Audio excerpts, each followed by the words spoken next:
Yeah, and welcome back. There you go, see, I don't need to do anything. I can sit here and shut up. She can talk. That'd be novel.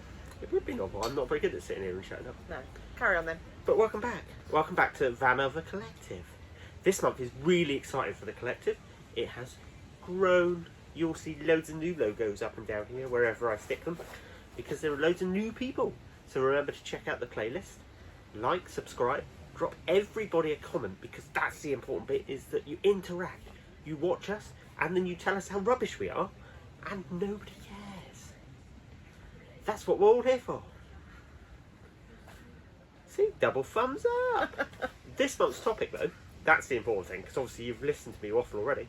This month's topic is... Why did we get into motorhoming or caravanning? And what made us choose the van we have now. So, actually, although right now I'm going to put a big picture of our old caravan up, because obviously we had a caravan for many years, forgetting the one behind us because we just live in that one. We're actually going to talk about how we got into motorhoming, and Michelle's going to tell us about Roxy the Boxer. So we, like Paul said, we were caravanning for many years and decided to give it up because work got in the way. And I think we probably lasted about 3 or 4 months without, and then we decided we were going to get a motorhome. So we started small. Roxy was a Volkswagen. No, she wasn't a Volkswagen. She was a Peugeot Boxer. Oh, was she? Hence why she was called Roxy the Boxer. Yeah, see, I can't remember, it was that long ago. And she was great, absolutely great. We'd done 2 trips to France in her, lots of trips around the UK. It was our first van that we took to France, and we found the air system, which is great because it gives you cheap, free-ish stopovers. Basically, they're usually great car parking areas for motorhomes in actually the places you want to be. In the UK, you kind of end up on a campsite, which is usually close-ish, but sometimes in miles away from where you actually want to be. Yet you cross over the water, and they seem to have got it right. Basically, you find a town or village you want to visit, and there will be somewhere to park your motorhome. It is almost perfect. My best recollection of it is we stopped randomly for lunch in one of these airs, and I mean, it looked down onto absolutely no idea, some beautiful gorge. We have no idea where we were because we weren't really paying any attention back then. We didn't blog, we didn't vlog, we didn't do Instagram. So basically, I have this in my memory. We sat at the front of the van looking over this beautiful gorge with some old men playing balls to the left of us, and if we hadn't had a campsite booked down on Saint-Tropez, we'd have probably stayed there for ages. It was perfect, and I'll never find it again because I can't even find a picture of it. I've scanned, as you'll see now, I've managed to find a picture here of the old van, but can I find a picture of that place? No. Not a chance. After Roxy, we did that thing where we were really good and we gave up normal life. Normal life? Normal life? What is normal life? I can't get this working 5 days a week. It doesn't suit me anymore. So we gave up normal life. I'm gonna call it normal. And we had our year off. We did a bit of travelling, and we took this van here. Paloma. Now she was a ginormous beast of a van. She was 7.5 meters long. She was our first A class. She was a left-hand drive. Left-hand drive. She was actually based on a Mark V Transit with a really hard work gearbox, which obviously is on the wrong side if you're driving left-hand drive. The gearbox is over here somewhere, which actually, for the first 2 miles, is really hard work. After that, you just accept the fact you change gear with this hand rather than this hand. It's fine. It's not a problem. But we travelled 12.5, 15,000 miles in 12 months. Please note, I didn't drive. We went all the way sort of across the top of France, into Belgium, Luxembourg, down a bit of the Moselle, down a bit of the Romantic Road. We went to Slovenia, into Hungary, Romania. We took her up the Transfigration Pass, which if you've never seen it, look it up. It is like one of Top Gear's greatest driving roads ever.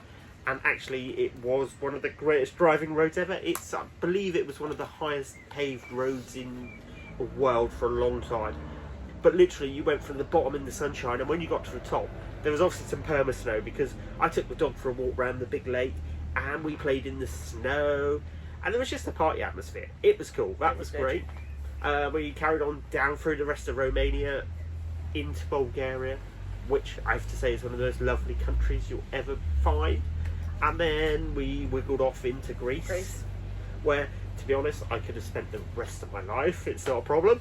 Back into Italy, from Italy across the bottom of France into Spain, blah blah blah, and back. Great way to spend the time. That kind of put the seed for owning a motorhome in my head forevermore. We then had a sort of a bit of a gap here somewhere, where we had this one.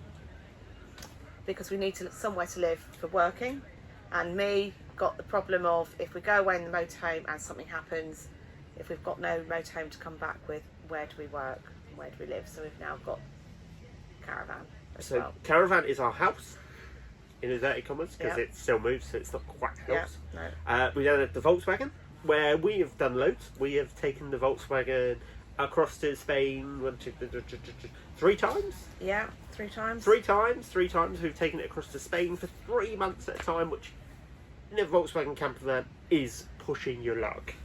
It isn't the biggest space, even though it was a long wheelbase. It still was only 6 metres long, well, just shy of 6 metres long, and obviously it has the problem, it has a pop-up roof, which obviously lacks insulation. So that kind of brings us to van number 4, I think. Van number 4? Van number 4. We'll go with 4. So we have Alma the Adria. Now, she is very special. She came along a bit sooner than we anticipated. The plan was to get rid of the Volkswagen. So we put it out for sale. 2 hours later, some man was stood here giving me pound notes going, I've only got this in cash, I'll transfer the rest.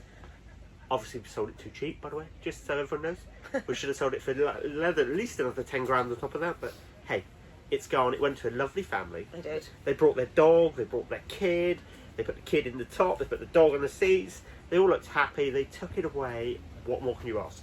It went to somebody who's going to use the thing. That is all my dream ever is. Now, Alma the Adria is a cool story. Because it rewinds to another story in my life. When we got married, we were looking for somewhere to have our wedding reception. I found in the local newspaper an advert for a hotel. Not a hotel that really sprung to mind locally, because it's down by the river, it's very pretty, very small. We go, we have a look. The woman tells me they haven't advertised in 15 years. So God knows where I saw that advert, but it was the perfect hotel for a wedding. Alma, very, very similar. She kind of stalked us. We glanced at the adverts going, what should we go and look at? We drove off to the local dealerships. We had a look round. We found something that should have been right, but didn't work because of the bed. Yeah, bed because was it too had high. a lovely island bed that went up and down to allow your bikes to go in the garage. But it didn't work. Now, in the meantime, Alma appeared on Auto Trader.